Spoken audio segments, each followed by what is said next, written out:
Hey guys, you're watching Two Peas in a Podcast, and this time it's just one pea in a podcast because unfortunately Shay had a bit of a scheduling conflict, which has made it that I'm the only one here to do this interview.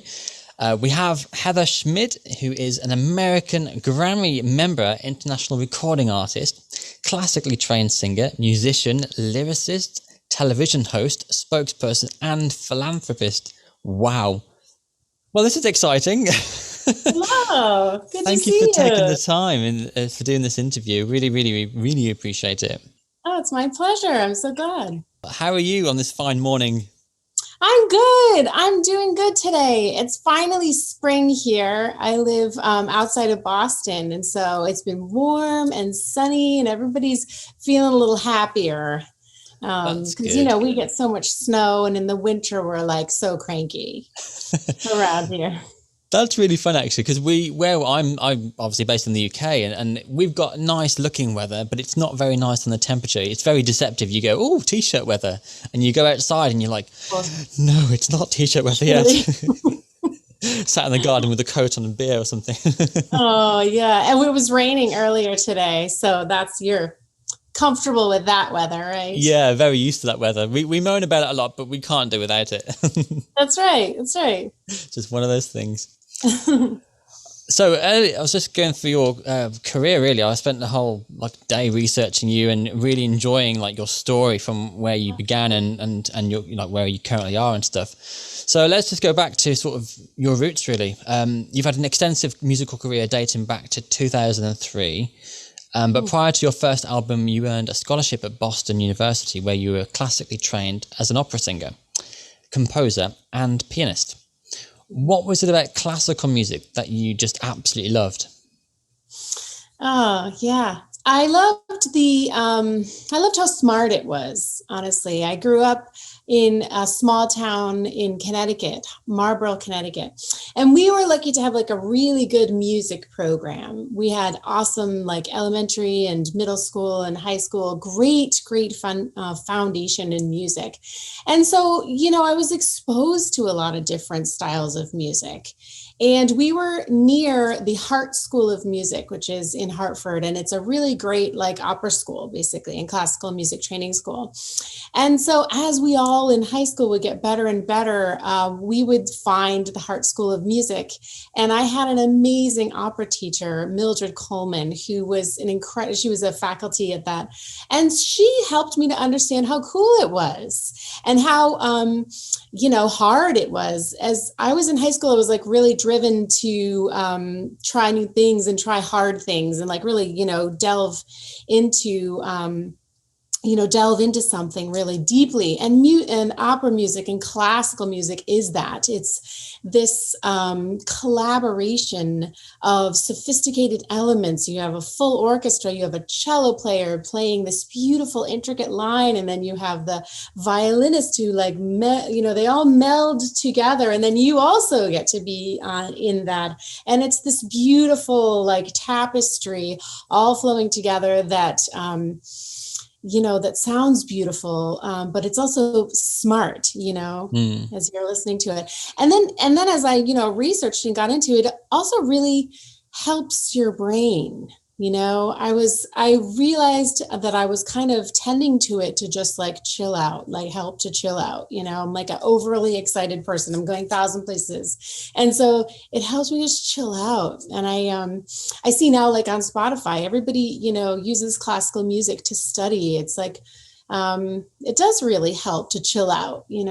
Yeah, I remember when I was back at high school, just revising for exams and things. Classical music was something that I would normally turn to, not even realizing that actually part of that was you mentioned sort of scientific aspects of it that help your brain sort of function. It just, I think partly my acknowledgement really was the fact that if you listen to what would be regular music, it has lyrics, and you start listening to that or singing along. But classical, it's kind of an emotional journey, isn't it? And I think most of what I grew up with, although it wasn't classical in the sort of classical sense, it was more like movie scores and that kind of classical area. So there's two different genres. Although it's still part of classical, it's still very different sounds. So that was kind of like my childhood, really, classical music. Neat. Yeah. Oh, that's neat. Like the Star Wars soundtrack, or Yeah, I am still a big Star Wars fan. Me So, too. and Me you, oh, too. brilliant. What's your Yes. favorite film? Well, I mean, I was totally into Mandalorian. Like, oh, I have a Baby Yoda. He was sitting right here on my couch, and Baby Yoda Brilliant. has lived so much in our lives. Like, I really liked the new stuff. But yeah, the Star Wars came out when I was really little, the first ones. And so it was such an epic, like monumental experience for us. And it was so formative. But the movie score is incredible and incredibly important to the storytelling, you know. For sure, yeah. I Um, think what John did with that score just completely changed cinematic like movies from that point on, didn't it? Really yeah, brilliant. yeah. Yeah, yeah. I felt like I'm showing my age a little bit there, but I sort of I got onto Star Wars when the first three was already out. So my stepbrother sort of lent me the videos, and I was like, what's this all about then? And I started watching it, and I just got hooked straight away. Yeah, you didn't even know about it. No, I Yeah. was a special edition kid, me. Oh my gosh. Yeah. Well, it came out what in the 80s? It was really, yeah. 77 was the first one. Okay. Okay. Yeah. We'll just say 80s, it's just easier. Okay. Yeah. Well, you're sorry. 80s. Yeah, I mean, it was really impactful, and I think about how, like, everybody watching The Mandalorian, like, I watch it with my son, and we're like experiencing the same thing that we experienced when we were little. Yeah, it's magical, isn't it? It is really magical, and the music is so integral to it and so important to. Like, I'll see him; he's 9 now, and he sings those melodies. Just like throughout life and day, like he hears that melody and it just sticks with him. That's a sign of a good score, isn't it? Having a great little melody or a rhythm that you can just sort of like sing along Especially to. classical music, Yeah, right? Like you never know which is the part is the melody. It's not so obvious like in pop music. that's true. Yeah, very much so. Who was your inspiration when you were growing up then in terms of classical? Well, so our music program in high school, we got to do a lot of competitions. And so we were exposed to a lot of different styles of music. I remember finding out about Kathleen Battle. She was like the diva's diva of opera stars, right? And she was like throwing stuff type of diva. Like, like the Met fired her like twice, and then they brought her back because she was so incredible. And then they fired her again because she's so hard to work with. She had this incredible voice, just like really light and expressive, but so impressive. She played all the, Cherubino. She plays these cute little fun roles, but she's so intense and what a great actor. So I remember being like, oh, that is so, and it's so difficult music. So I remember I was really in love with her. I also really, I loved Whitney Houston. I loved Kelly Clarkson. Her album, that first album was incredible. You know, of course, Taylor Swift I loved. I really grew up on pop music and classical music as like two different worlds that were like, depending upon my mood and or what I was doing, going between the worlds like that. Yeah, I was going to say, because I was reading over your history again, talking about the your sort of entrance to the music world, really, following the sort of Miss Millennium International pageant. You became known as sort of the pop dance artist during that time. So what was the change between that? You started off sort of trained in classical and sort of the shift into pop. How did that happen? And did that shift in genre get influenced by that pageant at all?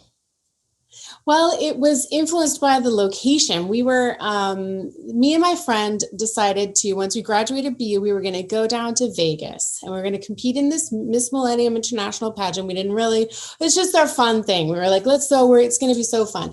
And growing up in Connecticut and also at school, doing pageants was a way to sing opera. Because it's a way for us to like increase our performances and really get our stuff together and make college money. So was that your main reason for doing that then, was just to sort of build that platform for you? Well, it was like we knew what it was like. I had done pageants since Mrs. Coleman had all of her students doing pageants, honestly, the ones that could do them, because that was a really good way to hone your performance skills and your, speaking. And, she understood that it was a good way in Connecticut for people, we were from a small town in Connecticut. So I had seen that pageant in Vegas, and I hadn't been to Vegas before, but I was like, I know this world. Like, I know this world. And it was like a celebration. We weren't taking it seriously at all. And so we just competed, and I won. And when I won, they were like, okay, it was a year contract in Las Vegas. And it was a new car, and it was, they were trying to figure out what to do with the performance part of it. They wanted it to be a beauty queen thing. Like they, do the conventions, do the car shows. And I was like, oh no, girl. No, girl. That's just not me. No, it's not going to happen. So we came to an agreement where we, put our minds together, and, Vegas, they knew what was good for them with commerce wise. They're like, she's not going to sell the car as well. She's going to be passive aggressive. It's going to be hard to deal with. Let's understand that where the money is going to work in this. And if Vegas knows anything, they know that, right? So they were like, we came together, and we had they had some friends who were dancers, and we just put together this show. And the show was 6 dancers, and it was like Euro pop dance music. And some of the music was my music that I had recorded, and others was, covers and stuff. And I would open for shows at the MGM Grand and different casinos, and they're awesome. There were so many theaters, and then we had a mall tour. Basically, we hooked into Simon Malls, and we were doing this show every Wednesday in Vegas, and then we would do like a weekend show at Simon Malls, and it was awesome, exciting, and terrifying for an opera singer in Vegas. Like, what have I done? All at the same time. It was really incredible. What a fantastic experience that must have been, though, eh? It was intense. Yeah. It was intense. I learned how to self-advocate. Let's say that. That was the year I learned how to speak my voice, or like to speak what I felt was right, and because that line gets really iffy quickly if you don't establish your boundaries. At that time, this was, a while ago. So, but it was a really great experience now that I think about it, but also really growing, Yeah. How to put a show together, how to tour, how to, deal with difficult managers. There's so much.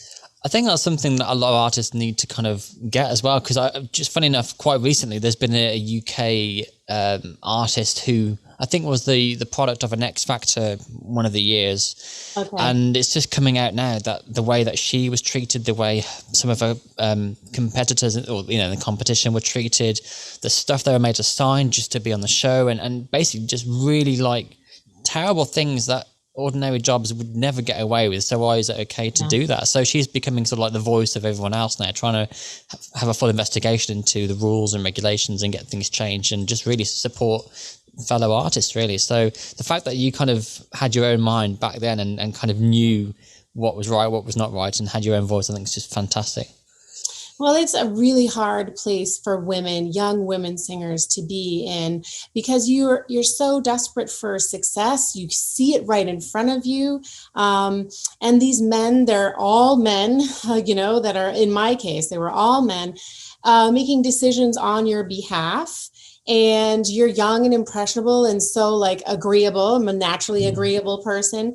And you really can get yourself, and you do get yourself into really difficult situations. They, to this day, own all of that music that I wrote. I didn't think or know to try to keep my rights. I didn't, and it was bad music anyway. So really, yeah, you can keep it. You can have it. Yeah. And so but it was such a learning experience as a woman by myself in Vegas is extremely intimidating.